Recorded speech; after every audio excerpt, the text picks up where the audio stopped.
the difference between entrepreneurs and non-entrepreneurs is that when the entrepreneur gets to the edge of the chasm, that person says, I'll have a run up and have a go. What makes entrepreneurs take the leap? In this episode, Julian Treasure, whose TED Talks have been watched over 100 million times, shares what sets bold thinkers apart. Happiness is only ever here, now. So if you're being an entrepreneur, it's absolutely crucial to enjoy this moment. In a world full of goals and milestones, Julian reminds us of the one thing that truly matters: being present. If you're going to stand on the TED stage and speak about speaking, you better get it right. With 100 million views, Julian didn't just stand on the TED stage, he owned it. Learn how to speak like a pro and make every word count. Have fun, make money, and do business with people you like. This episode is packed with insights on connection, creativity, and making life and work more meaningful. Stay tuned.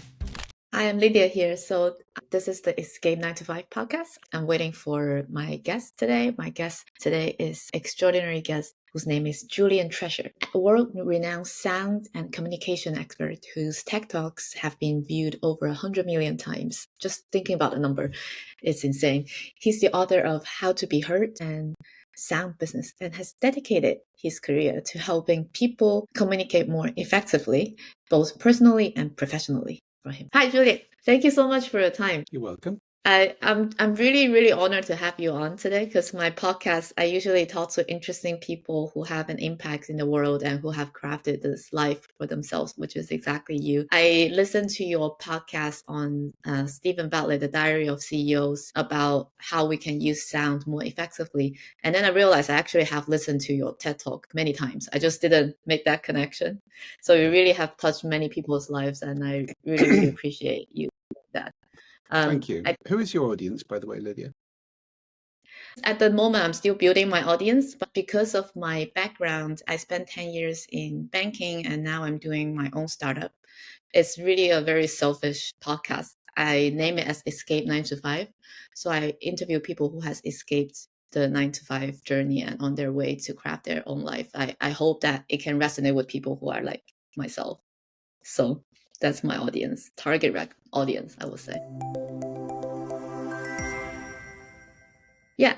So to kick things off, usually I will play this truth and lie game with my guests. I will ask you to share 3 facts about your journey in sound communication and leaving the 9 to 5 world with us. 3 statements, so I can guess which one is the lie. All right. Well, you've asked me to prepare this, so here you go. Number 1 fact. I spent 2 years before I won my first piece of business when I set up on my own. I had to borrow office space and do lots of jobs that used previous skills to make ends meet in that period of time. 2 years. Fact number 2, I ran a mobile recording studio in the back of a box van, charging £5 an hour. Fact number 3, I had a top 20 hit back in 1982. They all sound very interesting facts, and I want to believe all of them. I'm going to guess number 1 is the lie. Maybe it took you less time before you set up your first business. No, that was completely true. And number 3, not true. Do you have a hit in the 1980s? Yeah, but not top 20. I made records, but none of them are top 20. Okay, gotcha. I would love to hear more about the second statement. How was that story come about? Yes, I did run a mobile recording studio for 2 years at the beginning of the 80s, and it was in the back of a box van, which we built in a wonderful old Scully 1-inch 8-track valve-driven tape machine. And we went around recording bands in their mother's kitchen and all sorts of places and gigs, and charging £5 an hour for it. It's called the Master Mobile. The Master Mobile, was that a great hit? Like, do you have a lot of customer at the beginning? Yeah, it was quite successful. I mean, at that rate, not surprising. It's £5 an hour is very cheap for a recording studio. So yes, we did a lot of work, but eventually my partner got a proper job with a recording company. He eventually ended up working for me in the sound agency, technical genius, engineering genius, electronics genius. But we had to dissolve that and sell all the kit. Yeah, a lot of people in my life that are still in 9 to 5, they're constantly saying that, why don't you just go back to look for a job? Because at the beginning of any business, you're trying to balance this. One day I'm gonna make it, and when will be the time you actually say, yeah, I'm gonna get a job. This is a follow-up question. I'm wondering, at the time when your partner went back for a corporate job, what did you do? What was the thinking behind your thoughts around whether you would decided to go back for a job or just stick around and do your own business? Well, I guess that was my first stint as an entrepreneur, if you like, if you can apply that term to musicians, because, life as a musician is always risky unless you happen to, get a solid job at a big band or do something like play theatre gigs where it's every night for months and months and months. The money's never guaranteed. There are huge numbers of musicians who are penniless, even some very well-known ones. So, yeah, I suppose that time running that studio and being a musician, making records, was my first effort at working for myself. And when that dissolved, I did go and get a proper job. I went off and interviewed to do advertising sales in a publishing company. And that's Okay. what launched my career in publishing, really. Oh, interesting. You sort of mentioned you have this entrepreneurial instincts, and then you went to the publishing company and I read it from your LinkedIn profile, you spent 8 years in the traditional 9 to 5 world before you found your own publishing company. What led you to take the leap again and start your own business again? Well, I started in advertising sales as a sales executive. Actually, no, that's not true. I did have a job before that. I worked at an advertising agency buying media. Then I left that and did the musician thing for a while, got very broke. And then I went to the advertising sales side, worked my way up, became an ad manager. And then I became marketing director of that company eventually, a publisher and then marketing director. So I learned a great deal about the world of magazine publishing, which is a fascinating world that I still love, and how to make magazines and how to make money-making magazines. One of the projects I was involved in there was producing a magazine for a client company who had some influence on the editorial. So there was a fee involved. And I thought that was a very interesting business model. Nobody had ever done that really very much before. Now it's called contract publishing, or in American, custom publishing. It's part of a much broader industry called branded content, where companies pay agencies to produce interesting content that aligns with their brand and engages their audiences. So this was kind of the very early days of that. I could see the potential of it. Running that little division, doing a very similar thing, it was clear to me that was potentially a very profitable thing. And I had a very cathartic night out after a relationship broke up, and went out with one of my oldest friends, and I decided actually to change everything. So I left the job, moved house, changed everything, and started my own business. And that was in 1988. Oh, wow, that's a long time ago. Thank you. You Thank you. I am very old. no, I was born in 1989, but I think it just shows that like it's like a timeless thing. I've interviewed many people. All of them would tell me it's a gradual thing. For example, what you just said, you realize it's a huge opportunity, but there's a specific moment that you Yeah, decided. it wasn't gradual for me. It was very cathartic when I just made a decision, to hell with it. I'll start out on my own. And I think, broadly speaking, the difference between entrepreneurs and non-entrepreneurs is that, when the entrepreneur gets to the edge of the chasm, that person says, I'll have a run up and have a go. And everybody else is standing there going, no, not really. I'll just stay here. Thank you very much. So there's a kind of faith involved that all will be well. And that's one of my guiding principles, is faith that all will be well. It makes life much better. I mean, it may not be well, but if you're one of those people who is in doom and gloom all the time, oh, it's going to be a nightmare, you have a miserable trudge to the disaster. Whereas if you believe all will be well, you have a happy walk to the disaster. And I'd rather have that. I'm not unrealistic. I can see if obvious bad things are going to come and I deal with them. But I think that sense of faith that it'll be okay is an essential underpinning for any entrepreneur. Otherwise, you'd never do it. It'd be too terrifying. Yeah, exactly. Sometimes I would think to myself, I shouldn't do this, but all of the evidence, and I would just talk to myself like, I believe at the end is also going to be okay. I listened to your podcast, Faith. Faith, love, acceptance, and You have gratitude. this 4-letter Flag. Faith, love, acceptance, and gratitude. flag. Yes, I love that. If you don't mind, can you repeat that to my audience as well? Well, I've described faith. It's not religious. It's simply the belief that all will be well. So having faith in the future.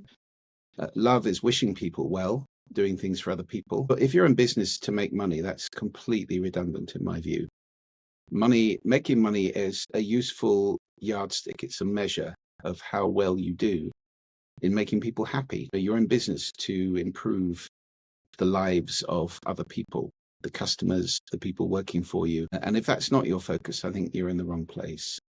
Being in business simply to make money, it's what's tedious, and your focus is on the wrong place. So love is about wishing people well and doing things for other people.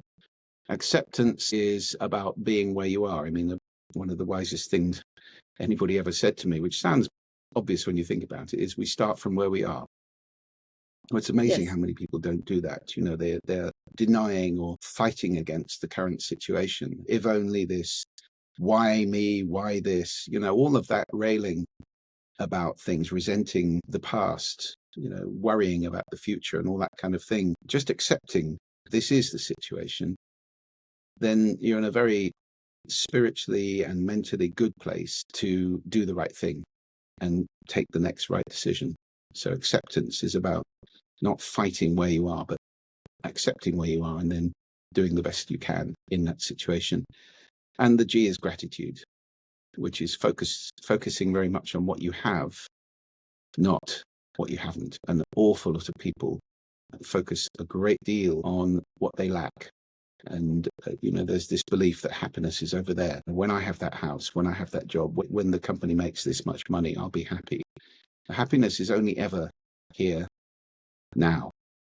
So if you're being an entrepreneur, it's absolutely crucial to enjoy this moment and not be, casting your happiness into some imagined future, because that may not happen. Yes. I think the journey itself is already a reward, but we need to keep reminding ourselves that, especially I think the majority of the people have a stable job. They don't have a lot of entrepreneurial friends with them. That's part of also the reason why I have this podcast. You mentioned that in your story, you make that jump. It was a night out with your friends, that your friend said something. You decided that this is it. What did he say? Well, he'd already started his own business, so he was a role model to me. I could see that it could work and that it could be successful. And he was doing that in a very beautiful way with a very small advertising agency, which was enormously successful niche business. So I guess I saw the proof of the pudding there at some point. I just thought it's time.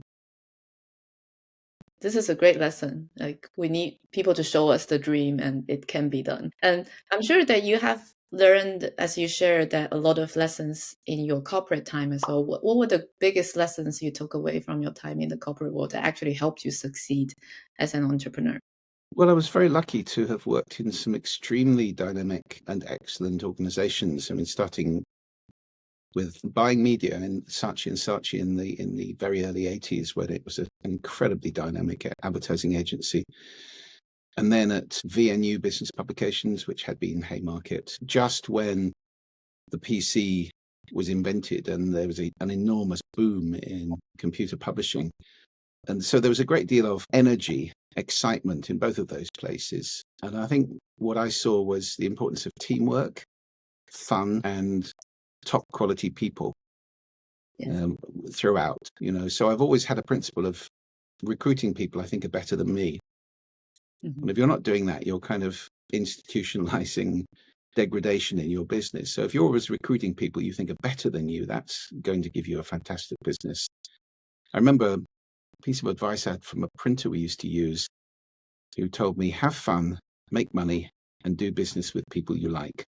And that's always been good advice too. Yes. Would there be any challenges? Because I'm thinking some people, let's say they just started a company. How can they convince someone that's like outstanding in their own line of work to join a tiny startup, that will be one of those challenges, to find the better people to work with them. Yeah, I never found that a huge challenge. I mean, I employed another me to start with. And, what I did right at the beginning of the publishing company, TPD, was to employ, the top team. So I went straight off and recruited the guy who had replaced me as the ad manager of the magazine that when I became the publisher, who was excellent. My dear friend Simon Kelly, who sadly died last year of a brain tumor. He was a brilliant guy. He was my first recruit. So then there were two. And then we recruited a finance director who was a brilliant financial manager from the same company that we'd worked with for years. One of the few bean counters I've encountered who really had a powerful commercial understanding. So it wasn't about the numbers, it was about the business. Well, it was about the numbers, but it was very much in the context of understanding the business. I was working. I mean, I had more work than I could deal with on my own. So Yes. I didn't find it wasn't a huge risk for them. I mean, I suppose it was a risk, but they kind of trusted me. And I suppose your track record when you're in the corporate world, if you're working with people, if you've been excellent to them, excellent in what you do, then if you approach somebody and say, come and work with me, they're going to be much more likely to do that with their experience of you. So it's very much about the listening people have for you. I mean, the challenges for me were more, not so much at that stage, because I loved the first stage of assembling a family and running a small kind of family group as a company. That wasn't a big problem. It was more when it got above, I always used to say, I think 12 is an important number. It's about the most you can fit around a restaurant table.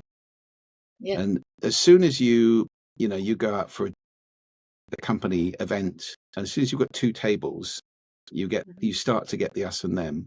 And especially when it got over 50 people and I start, meeting somebody in the office and go, who's that? Yeah, they've been here for 2 weeks, that kind of thing. Realizing that my job was full-time running a company instead of doing the thing I really used to love doing, which is making magazines. And that's always the issue, isn't it? You transition from being very good at doing the thing that the company does to running a company. And that's a different world altogether. And the question is, do you enjoy that? Is that what you want to do with your life? So I think those were the transitions I found more challenging. Would you say that that's the biggest challenges in transitioning from being an employee to building and leading your company? Well, it was for me. I don't know about other people. I mean, it may be that the beginning would be very challenging for other people, particularly, obviously, if you make a mistake right at the beginning in recruiting somebody you don't get on with, or there's politics or lack of clarity in perhaps the stock relationships that you set up, or the bonuses, or whatever it may be, ownership, So at that stage, you do have to think ahead very clearly and set up the way that it's going to look, assuming it's going to be successful. What does that mean for you, for the early employees, or certainly the senior team that you put together? And if you get that wrong, that can be very painful. I can imagine, for anybody. I mean, I was lucky enough to get it very right at that stage. Yeah, for me, it was definitely when it became impersonal and running a company, I found that much more challenging than the very early stages. Yeah. I think a lot of entrepreneurs actually enjoy tinkering and the craftsmanship of actually the stuff that they do, rather than when it becomes very big, like a corporate again, they actually stop enjoying it. Let's talk about now. So you've become one of the world's leading voices about sound and communication. I really like your TED Talk, and it has over 100 million views. I actually listened to it more than once, like over the years, because it's just got recommended to me on YouTube and other platforms. And how has this platform shaped your vision and reach for what you're doing back then and now? Yeah, well, this all came after I started the sound agency in 2003. So that's a company I ran for 20 years after the publishing company. And the sound agency was an audio branding company. It asked and answered the question, how does your brand sound? So although I've closed that company now and I work entirely in my own business, I still do consultancy about sound in business and so forth. I think that I was lucky enough to do a TED Talk back in 2009, I think was the first one. I'd written a book called Sound Business, which if you're an entrepreneur and you have a specialist subject, I do recommend write a book. You have to take time out to do it, but it's a very good thing. Even if it's a small ebook, it's a great conversation opener. Would you like a copy of my book? It gives you some credibility. So I'd written a book called Sound Business. And in 2009, TED had a thing called TED University, where they realized that actually the audience at TED are just as interesting as the people on the stage, which is undeniably true. It is. When you stand on a TED stage and give a talk, you look out, oh, there's Jeff Bezos, there's Bill Gates. It's not your average audience. So they asked if anybody coming to that TED had anything they really wanted to speak about, and they picked a few of them to give TED Talks. And I was lucky enough to be one of those. So I gave a TED Talk about the 4 effects of sound. That was the first one, how sound affects us, which incidentally is the subject of my new book, which is coming out next year. It's called Sound Effects, and it's about the relationship between humanity and sound. It's a plea to listen in a world which has forgotten how to do that. So I gave that first talk, and I used a lot of sound in that talk. Nobody had ever used sound in a TED Talk before. And then the next year, I got to do another one about sound and health. And then I gave one about listening. And then a plea to architects was the fourth one, about asking architects to design with their ears as well as their eyes. And the final one is the one you've seen, How to Speak So That People Want to Listen, which is about powerful speaking. And that's the one that went absolutely ballistic. I think it's the 6th most viewed TED Talk of all time. I'm very grateful to TED for the opportunity to spread this message, the important message about speaking and listening particularly, and about sound and how powerful it is. And I'm very grateful, Wayne, just on many levels, for the people I've met through TED. If you go to TED, it's not cheap, but it's all about connection. It's about connecting ideas, but also connecting with the amazing people who are there. So I've met many friends, and my network and so forth has been hugely enhanced by TED. And of course, it's given me a whole new career as a speaker. So, if you're going to stand on the TED stage and speak about speaking, you better get it right. I mean, that's putting your head above the parapet big time. But that was my 5th one. So by that stage, I had enough practice, I hope, to be quite good at it. And I think I did a very good job on that talk. And that's perhaps why it's been so successful. And as a result of that, over the years since that talk, which is, nearly 10 years ago, I've traveled the world giving keynotes to big company events and associations and, everything from 11,000 people at $1 Million Roundtable in Miami to the Swiss Economic Forum to all sorts of company events, and speaking about listening and speaking, mainly listening these days, which I think is the forgotten skill. And my passion is certainly to generate listening in the world. So that's been a whole new career for me as a speaker. And then as an author, I wrote another book called How to Be Heard, which is all about speaking and listening. And as a trainer, I do coaching, workshops, training, and so forth on these very, very important fields of human communication, which in a world where Gen AI is coming to disintermediate a huge number of menial tasks and change the entire landscape for people working in, fields like wealth management, financial advice, law, medicine, accountancy, real estate. I mean, all these places, there's going to be an AI who can do a lot of what's been done humanly in the past, which leaves the human element if you're going to be successful. And that human element is about building lifetime relationships with clients who really trust you, where you're giving more than just the technical advice. And that relies on speaking and listening, just at a time when all the research shows that Gen Z and below don't like picking up the phone, don't like interviews, don't like face-to-face communication. So we've got a massive gap brewing here between what's needed, which is brilliant communication skills, and what's there, which is whole generations of people who'd rather send a text than speak face-to-face. And that is not the way you build lifelong relationships, I'm afraid. So there's work to do. I'm very passionate about it. And this has all really come out of TED. I mean, it was that journey from talking about corporate sound and business sound to then realizing that the reason companies don't sound good is because nobody in them is listening. And it's very much about personal communication skills at the root. So that was the journey of those 5 TED Talks. And TED has given me tremendous platform to spread this message in the world. Wow, that's a fascinating journey. I wanted to double click on the first time because I didn't know that TED do that, asking audience to actually go onto stage and share. One of my dream is to have a TED talk in my 30s. I wanted to understand, do they actually pick you, or is because you have to be ready already, right? Or there's like anyone who want to come up to the stage, raise your hand and you're So first of all, that was among the audience of TED. And these are people who yes. are paying quite a lot of thousands of dollars to attend the TED conference, which is in Vancouver in April every Yeah. year.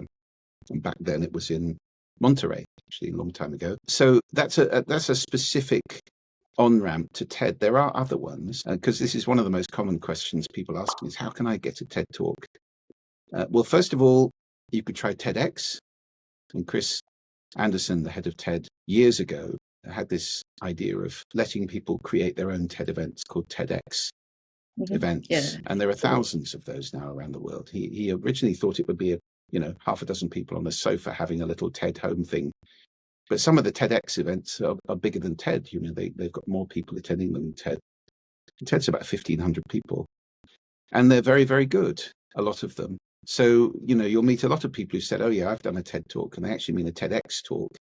Yes. It's a different brand, but it's powerful. And it's an on-ramp because TED watch all the TEDx talks. They all get recorded, videoed in a professional way. It's part of the stipulation of running a TEDx event is you have to video it in a professional way and then create a YouTube channel for it or put it on the TEDx YouTube channel. So they watch them all. And if they see a really good one, they'll invite that person to come and talk at TED. The second on-ramp is a direct application to TED. And if you go onto the TED website, there's an application form you can fill in. You need to have two things. First, an idea that's really worth spreading. So not selling yourself, not, my new book or my company does this or whatever, but an idea that's going to change people, that's going to take the audience on a journey from where they are and leave them somewhere different at the end. It might be amused, entertained, astounded. It could be informed. It could be a perspective shift. All sorts of things are possible. So you have to have the idea that's worth spreading. And secondly, you need to be able to talk. So they'll ask you to send videos of you talking and make sure that you're actually capable of standing on a stage on that red dot, which is a high pressure environment. Now, you don't have to be a genius TED talker to get a TED talk. They will train you and coach you, and they give a lot of support. If you apply and you've got an idea worth spreading they think is good enough, then they will help you to express it in the best possible way. So those are the two main on-ramps people can use. I think they still do TED University. I'm not sure. I haven't been to TED for a couple of years. And if they do, then the third route would be pay to attend TED and pitch to do a talk at TED University. So those are three routes. Wow, that's so much in depth of how can one get to TED Talk. Thank you so much. It's a very good inspiration because I love all the TED Talks. I invited people like yourself and some of the early guests that I have on this podcast is also, I saw them on TED Talk and I just reached out to them. And as you said, the flag, faith, love, acceptance, and great gratitude. I'm really grateful of all the people who recognize the idea of spreading a positive idea or whatever that's important in their world into more audience and the benefit of doing that. Even for somebody like me, I'm not big as a podcaster, so really, really appreciate that. I want to touch upon something you mentioned earlier is about communication and listening. The concept of you using a sound as a tool for well-being and productivity is fascinating. When we look into the future, so I'm a millennium, I also do not like phone calls for weird reasons. I think it's because of the way that we grew up. We don't use phone calls anymore. But how can we actually apply all the techniques that you mentioned, how to listen well, how to communicate well, to improve our day-to-day life, like communication at work and in life? It's non-trivial, but the first access to the whole world of doing this is to realize that listening is a skill, not a capability. It's different from hearing. And the moment you take that on board and really internalize that, you realize, hey, there's a skill here I can practice, master, become good at. Listening is work. Listening is an act. It's not a passive thing. So it's a transition. Most people listen in a very passive, partial way most of the time, if at all. So I think that's the crucial thing, is to go through that doorway and to get that listening takes work, it takes practice, it's a skill. And then you're into a different world altogether because you're actually paying attention to the sound around you. And then, there's practicing that skill. I have an online course, I have a book. I'm not the only person in the world who's teaching this. So I would advise, get to work and practice, understand what listening really is, how big it is, how you can get good at it, and listen, not just to people in conversation, which is what people typically think, I'm talking about, but also to all of the sound around you. Because if you're listening to all of the sound around you, you can start doing something I call soundscaping, which is designing that sound, taking responsibility for the sound around you. I speak a lot to architects. Just last week, I was speaking to 1,000 architects in America for the American Institute of Architects about exactly this, about designing with the ears so that we're creating spaces that sound as good as they look and which actually support people in their work. Unfortunately, that's not the case with the vast majority of spaces. We spend 93% of our lives indoors now, and most of the spaces we're in have been designed without any thought to sound at all. None. Architects are almost entirely ocular. So you have around the world 6 billion people at least trying to work in open plan offices where other people's conversation is distracting them, and the other noises are going on. And, some of those offices are hideous places. I'm talking about call centers, for example, where the sound can be well over 80 decibels all day, and staff turnover in those places, not surprisingly, can be as high as 80% a year. Hideous places to work in. You're just absolutely stressed, fatigued, irritated. How you can do that job in that noise, I don't know. So, we have a lot of environments, school, where classrooms are, there are no absorbent surfaces in many, many classrooms. So they're reverberant, and the children are struggling to hear their education. And the noise levels in those classrooms, which have been assessed, there's a recent study in Germany found that the average noise level is 65 decibels with group work and so forth. That's the level at which chronic exposure creates an increased risk of heart attack. So teachers may be shortening their lives by working in environments like that. So the sound around us has profound effects on our bodies, our feelings, our thinking, and our behavior. And we need to start taking responsibility for the sound we're consuming by designing that sound in a more active way. And that all comes from starting to listen. If you're talking about conversation, then there's a simple tool I teach. It was in my TED talk on listening. It's called RASA, the Sanskrit word for juice, and it stands for receive, appreciate, summarize, ask. So receive, and it's very effective in conversation. Receive means pay attention to the person who's speaking. Look at them. Don't do anything else. Scott Peck said you cannot truly listen to another person and do anything else at the same time. And I agree. Mm-hmm. So it's give them your attention. The A is appreciate. It's little noises like, oh, really? And head bobs and eyebrow raises and smiles. And those little things that we do, which show that we're actually in the conversation and paying attention. The S of Rasa is summarize, and it's the word so, which is a very, very powerful word, where you say, so what you said is this, or so what I understand is that, or in a meeting, so what we've agreed is this. Now let's move on to the next thing. Without a so person in the meeting, it can be a very, very long meeting, go round and round in circles.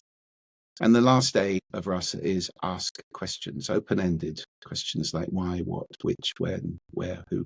I would be careful about why, actually. Why is quite an aggressive question quite a lot of the time, especially if it's followed by the words, why didn't you? Or why did you? So, the what, those kind of open-ended questions. So that's fascinating. What is it about that thing you've just talked about that I know nothing about, which relates to this thing I do know something about? You can make links and bridges like that in a conversation. So Rasa is very powerful, and it's a very good way of practicing listening in conversation. But as I've said, that's only one of the two forms of listening we need. We also need to listen to the sound around us. Yeah, so what you said is really interesting. The first part, especially like how when we are aware of the sound around us, now everyone is putting on their headphones just in their own world. That's one, maybe we're just blocking all the sound. But on the other hand, I have never worked in a call center before, but I have worked on the trading floor. Not as crazy as Wolf of Wall Street, but I was 26 years old. I just started my career. Everyone is shouting at each other. I was trying to get all the orders on my Bloomberg and get all the requests from my seniors, and also at the same time working on let's say a PowerPoint. In that case, or on another lower stress level on an open plan office, it's just somebody else who's talking on their own meetings next to us. Should we pay more attention to the sound, or is there any way or tips that we can do to implement so that we can more effectively do our job? Would you say it's a difficult environment to be in? Well, obviously, if it's a distracting sound, you don't want to pay attention to it. And that's a challenge. And it's the biggest challenge in open plan because you can't get away from it necessarily. I have a strategy for dealing with noise if you're trying to work, which is to take an MBA, not a degree, but it's a 3-letter acronym for the things you can try to do. So the M is move. I see people standing in the street yelling a conversation with each other next to somebody who's drilling, and I think, why don't you just move? In offices these days, we have a new paradigm coming of office design, which is called activity-based working, or ABW. And that's a principle of creating different sorts of space in the office and encouraging people to move to the space that's appropriate for the work they want to do. So if you want to create a PowerPoint, for example, or write or calculate, and you need peace and quiet to do that in, you need to move yourself to a quiet place. Trying to do that when there's somebody behind you talking about their great night out last night is pointless, because they take up, we have bandwidth for around 1.6 human conversations, and you need one in your head, listening to the voice in your head that you know, your internal voice when you're writing or calculating or whatever it may be. And if somebody's talking behind you, they're taking up one of your 1.6. And the research shows that your productivity can be reduced as much as 2/3 by erroneous, other people's conversation, ringing phones, a banging door, any kind of really distracting, annoying sound can devastate your productivity. So the M is move. If you can't move, if you're stuck sitting at that desk, then you can do the second thing, which kind of you just mentioned, which is block, where you could put on a pair of headphones. I would not suggest playing music because music is very distracting, most of it, unless it's really designed to be non-distracting, like ambient music or something incredibly repetitive. But music is designed to be listened to. So again, you're replacing one distraction, which is irritating, with another distraction, which may be a lot more fun. And, you might enjoy working that way and accept the reduced productivity. If kids tell you that they can only do their homework with music on and that they're more productive, well, the first part may be true. The second part's not true. They won't be more productive, but they might do it at all. And they might do it for longer. So there's a trade-off here. And I should say everybody's different here. I'm sure there's somebody in the world who is immensely productive to the sound of deafening death metal music. That's not me. I like peace and quiet when I'm working. We're all different. So find out what is the sound that's most productive for you. And I can suggest for most people that would be birdsong or nature sound, which is sound that we've evolved to over 3 million years. And it's in our nature to set that aside and not have it be distracting. In fact, it's reassuring to have the birds gently singing. And it's also, nature's alarm clock time to be awake. So it helps you to be alert. That's a very good sound to have. So some nature sound is very non-distracting, and it can block out the conversation around you. If you can't move and you can't block, we're on to the A, which is our old friend, acceptance. Instead of railing at the situation and going, why, I can't work here, I'm so upset, and so forth. If you can simply say, all right, well, I'm here. This is the level of distraction I've got to deal with. I'll just try and do my best. Then you'll be more productive than if you're sitting there with steam coming out of your ears. So MBA. Move, block, accept. Move, block, acceptance. That's a great MBA to get, I think, better than the one that you pay 200,000 per year. It's a bit cheaper, yeah.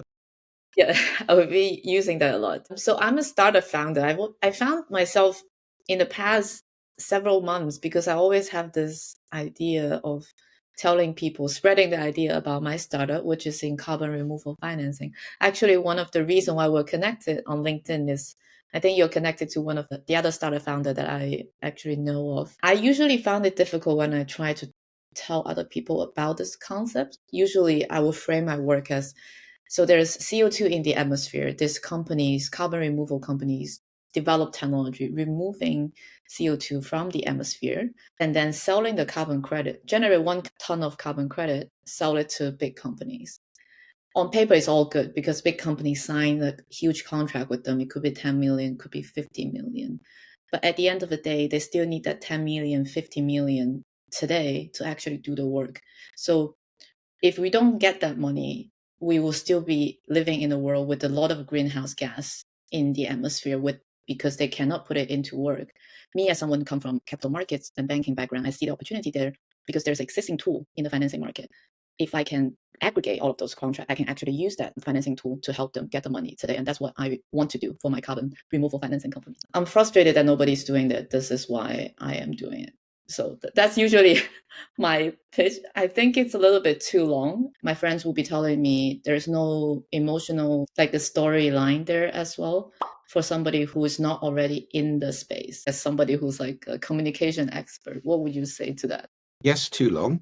My suggestion would be that you set about crafting a 20-second powerful personal introduction, which goes who, what, why, how. Who you are, that's about 5 seconds maybe. What you do, and that needs to be much briefer. And it would probably be big picture stuff. You know, I'm helping to remove carbon from the atmosphere by financing it. Yes. What you do, why you do it, because if we don't finance it, the world is seriously screwed, whatever you want to say in that direction. Yes. And how you're doing at it.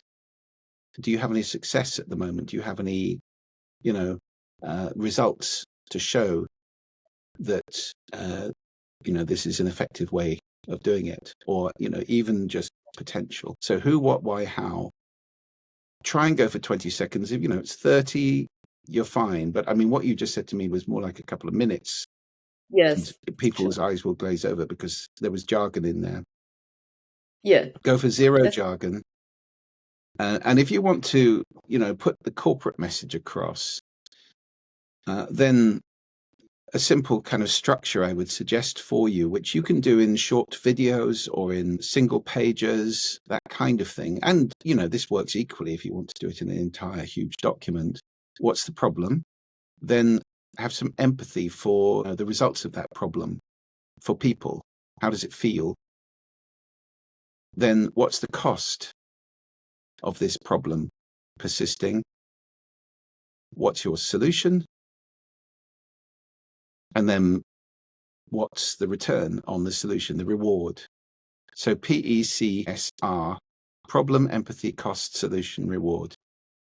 And if you package like that, you can create a very strong, and, it's personal. This is also personal. So empathy, you're in there. It's not simply an impersonal arm's length discussion of something. It's why you are passionate about this. So, I really understand how that is worrying people or hurting people or how it feels for this to happen. I think both of these get personal, keep them short. I mean, the first one, I think 30 seconds. The second one, if you can get these messages and that you could list, try and list out all the problems that you're trying to solve. It won't just be one big problem. There'll be lots of smaller problems maybe which make up the bigger problems. So you might end up with a list of 10 or 20 specific problems that you're looking to solve. And that makes the whole thing much easier. And then think about this PECSR structure as a 2-minute talk, if you like, video yourself giving it, write it down. So that's my suggestion. for you and for any entrepreneur in terms of getting the message across. The first one, you need to really practice it. So it's like, if you think of the old G.I. Joe or Action Man, but somebody pulls the string in your back, that's what comes out. You meet somebody in an elevator, you meet Richard Branson, you meet whoever it is, poof, that's me. That's what I'm doing. Because it's amazing how many people are very confused about that. Who are you? Oh, well, I'm sort of doing a bit of this, and and it's all garbled and it doesn't come out very clear. Yeah. So who, what, why, how? Each one of them 20 seconds, or in No, total the whole 20. thing. The whole thing should last no more than half a minute. I'm a banker turned entrepreneur who's passionate about solving the climate crisis. That's one sentence. Who. Second is what I'm doing to help climate financing. Because if we don't do that, we'll end up in a horrible world. How I'm doing it, I'm building my own carbon financing startup. I think that's the how is not how are you doing it, it's how are you doing at it. So do you have any success, or do you have any indication of success, or where are you at it? Gotcha. I built my own, I've started a business and I'm talking to people and it's very exciting, whatever it may be that's positive. So that's moving in the right direction, getting there. So what are you working right now and that excites you the most? The new book is the big thing for me. Sound Effects is going to have a major launch next year in the UK in March, in the US in June, and also it'll be published and translated and published in Germany, Italy, Japan, Taiwan, various other places. So it's got a big publisher, Hachette, behind it. They're very excited about it. I am so excited about it. This is like my life's work. It's about the relationship between humanity and sound, why we need to listen, particularly at the moment, in terms of holding our societies together. When you look at politics around the world and you see the amount of disconnection, shouting, hate, all of this whole slippery slope we're on of demonizing people, caricaturing, and so forth. Politicians go off and have talks. I wish they'd go off and have listens instead. So the book is all about listening for that reason, and for the other huge reason, which is that sound is amazing, beautiful, stunning, unbelievable. And it's full of incredible sounds, the sounds of other living things on our planet, from snapping shrimps to blue whales to elephants to whatever. The sounds of the planet itself, volcanoes, earthquakes, wind, rain, and so forth, weather. The sounds of humanity, ourselves, and what we're doing to the planet. And surprisingly, perhaps the sound of space, which is full of sound. It's just too low for us to hear, but it is full of sound. And there's plenty of sound we could hear if we went to a planet like Uranus and experienced 15,000 mile an hour winds and diamond rain. I think we might hear something there. So, the universe is full of sound. Our planet is full of sound, and there's so much to listen to. So it's an amazing book, I think, and I'm very excited about that coming out. And that's my next big thing. Yeah, just listening to. I'm doing virtual workshops now, which is another good thing for businesses around the world, working with teams to help them to listen better. And I love doing virtual work. So that's the other big thing for next year. Yes, well, even listening to you describing the sound effect, the book, I'm excited for the book. So I'm really looking forward to it. So looking ahead, what would you say, what do you want to achieve for the next stage of your career, especially in advancing how people listen and communicate? Yeah, well, I'm passionate about listening, and I want to evangelize that. I want to generate listening in the world. That's my purpose now. I'd love to do another TED Talk about the whole subject of sound, listening, and humanity.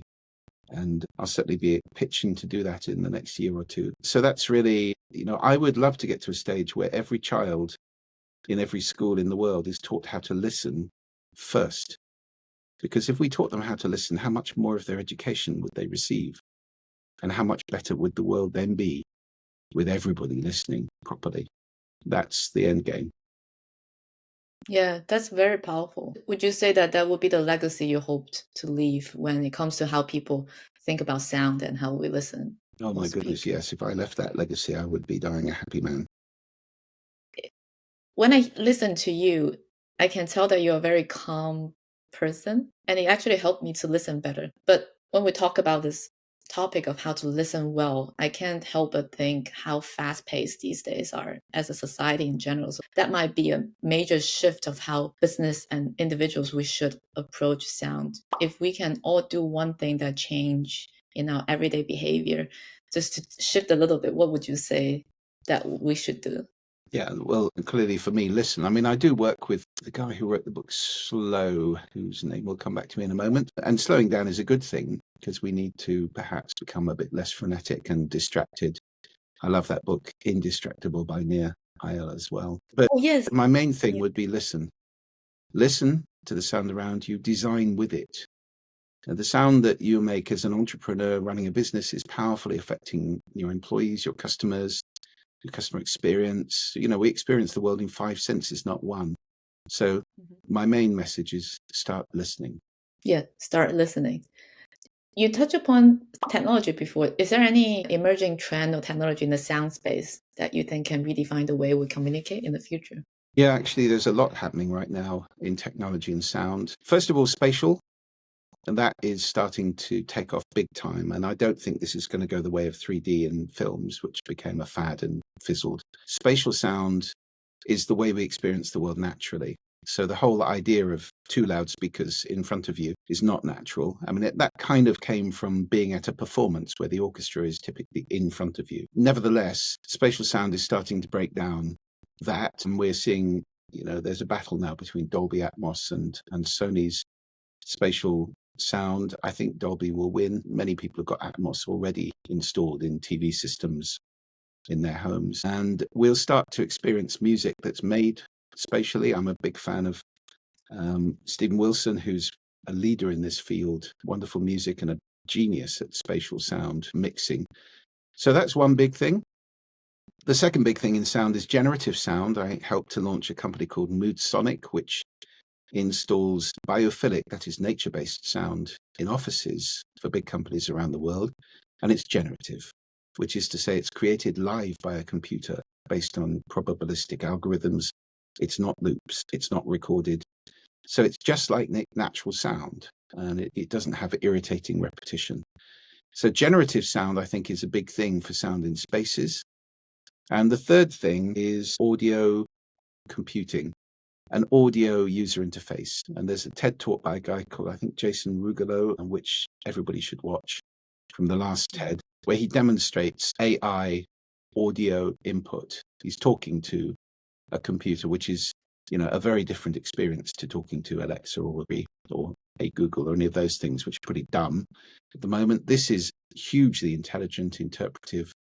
It's more like Jarvis from Iron Man. You can have a conversation and you can do things without having to formulate what you're saying. So I think within a couple of years, our fingers and our eyes will be liberated from the way we deal with computers at the moment. We won't be typing and looking at screens so much. We'll be talking and listening. And that's a huge change. That's amazing. To hear someone who's in the field of sound to tell me all of those technology advance is really, really exciting to look forward to. You mentioned a lot about nature, and I also know that a few years ago when you went on the Diary of the CEO, you said that you might want to start climbing the Munros, the mountains in Scotland. I'm just wondering, curious whether you have done all of those or started it, or you changed the goal. Sadly, I had a major accident on a hill in Scotland. It wasn't a Munro, it wasn't that high. It was quite high, where I fell and I ruptured the quadriceps tendons in my right leg, completely ripped them off my patella, which then necessitated quite a major operation to tie them back on, and it's still healing. So I haven't managed a Munro yet. I do have hopes that maybe next year, if the healing is complete and I'm, you know, back to virtually full use of my right leg, that I'll be able to start that process. I don't know if I'll ever get all 227 of them, but there was a guy who just finished doing the Munros at the age of, I think, 92 or something like that. So there's hope yet.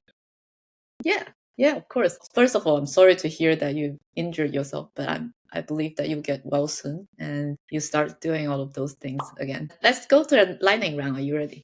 Sure. What's the sound that best represents your personality?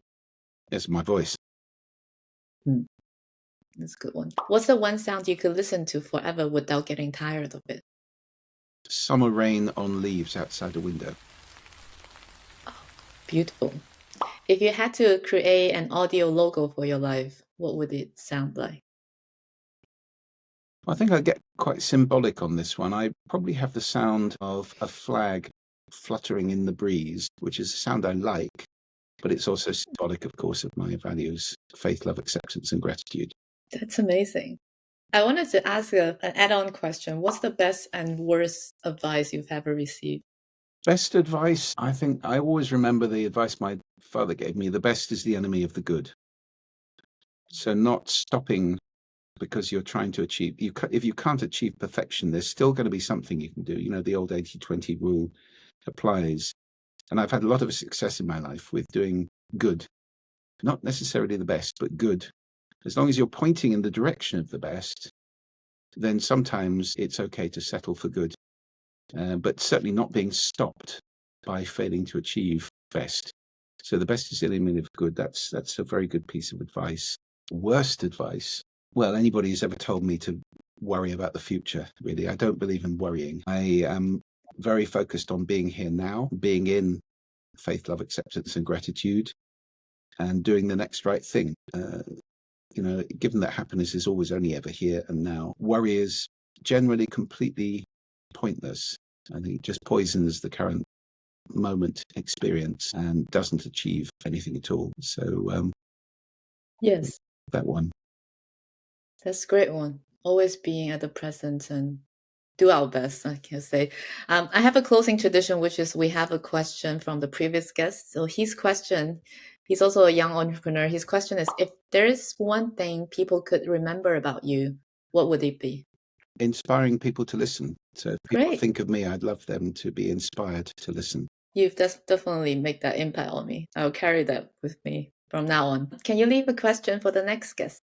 Okay, well, here's one. What sound would you change in your life today? That's a great question. Thank you so much, Julian. Like faith, love, acceptance, and gratitude. I'm so grateful for you to be in my podcast and all the ideas you're spreading around the world. Thank you. Thank you very much for asking me. It's been a pleasure. Thank you so much, Julian. Have a nice day. Bye-bye. So that's another episode of Escape 9 to 5. Escape 9 to 5 is my way to help people visualize and see the stories behind those who have changed their life from a traditional 9 to 5 job to a different portfolio life. If you like this video, you might resonate with this video as well. All the links will be in the show notes. You feel free to check out. If you listen to this on Apple Podcasts or Spotify, and if you like it, don't forget to give us a 5-star review. It really helps the podcast to be discovered by other people. And if you like any specific clips or mantras or any takeaway from this video, please share with us in the comments down below. Share with your friends and family. That really helps the podcast. Thanks for being on this amazing journey. Until next time, I hope this episode gives you a little bit of inspiration, nudge you a little bit to do something on your own or just try something out for the first time ever. We're here with you. We have this whole community and all the guests coming. I'll see you next time.